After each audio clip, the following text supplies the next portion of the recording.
এরপরে প্রশ্ন হলো, প্রত্যেক ফরজ নামাজের পর হাত তুলে মুনাজাত করা হয় তা কি সঠিক? প্রত্যেক ৫ ওয়াক্ত নামাজের পরে সালাম ফিরানোর পর নবী করিম সাল্লাল্লাহু আলাইহি ওয়াসাল্লাম অনেকগুলো দোয়া, অনেকগুলো জিকির করতেন। প্রায় ১০-১২টা দোয়া জিকিরের কথা আমরা একটা দোয়ার কার্ডে একত্র করছি, যেগুলো প্রত্যেকটা হাদিস দ্বারা প্রমাণিত।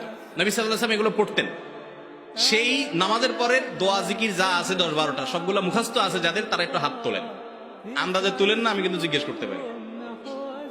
মাশাআল্লাহ, নামান অল্প ২০-৫০টা হাত উঠছে এই হাজারো মানুষের মধ্যে। তাহলে বোঝা গেল যে আমরা নামাজের পরে নবী করিম সাল্লাল্লাহু আলাইহি ওয়াসাল্লাম কি করতেন সেটা জানি না। দোয়া, সুন্নাত দোয়াগুলো আমাদের মুখস্থ নাই, আমলও নাই। কিন্তু নামাজের পরে সবাই মিলে একসাথে হাত তোলা, এটা আমাদের জানি ভালো, তাই না ভাই? নবী করিম সাল্লাল্লাহু আলাইহি ওয়াসাল্লাম সাহাবীদেরকে নিয়ে, সবাইকে নিয়ে নামাজের পরে এরকম হাত তুলছেন, সাহাবীরাও সাথে হাত তুলছেন এবং আমাদের মতো আমিন আমিন বলছেন। এটা নবী করিম সাল্লাল্লাহু আলাইহি ওয়াসাল্লামের জীবনে কোন হাদিস থেকে পাওয়া। যদি তার জীবনে ২-১০-১২ করতেন তাহলে অন্তত হাজার হাজার হাদিসে সেটা বর্ণিত হতো। যারা আলেম তারা জানেন নবীজির জীবনের ছোট্ট একটা কাজ থুতু ফেলছেন, সেটাও বহু সাহাবীরা বর্ণনা করছে। আর সবার সামনে প্রকাশ্যে দিবালোকে মসজিদে নববীতে নামাজ পড়াইছেন। যদি তিনি এই কাজটা করতেন তাহলে কি পরিমাণ হাদিসে থাকতো যে নবীজির সাথে আমরা সবাই হাত তুলছি? একটা হাদিসও নেই। কথা কি বুঝাইতে পারছি?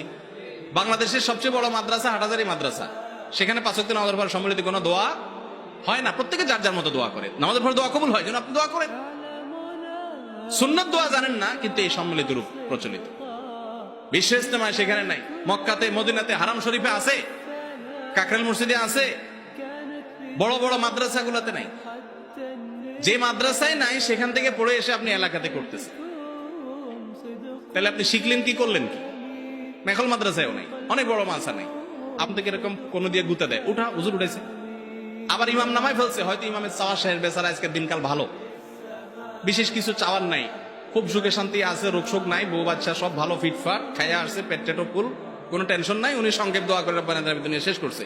আপনার হয়তো কোনো টেনশন আছে, ছেলেটা বিপদে আছে, মেয়েটার সমস্যা, পেটটা ব্যথা করতেছে, বউটার কোনো অসুবিধা আছে, আপনি আল্লাহ কাছে আরো কিছু লম্বা করে চাইতেছেন। তো পাশ থেকে গুতা মারে, বেটা হাত নামা, হুজুর নামা বলছে না, ঠিক না বে? ঠিক।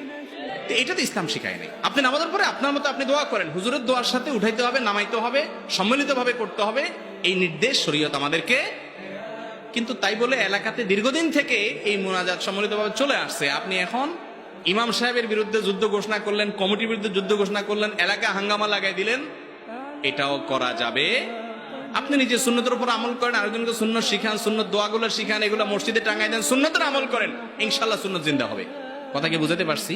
মানুষকে ধীরে ধীরে বোঝাতে হবে। এবং গন্ডগোল ফাসাদ করা, এটা গন্ডগোল ফাসাদ করা জায়েজ নাই।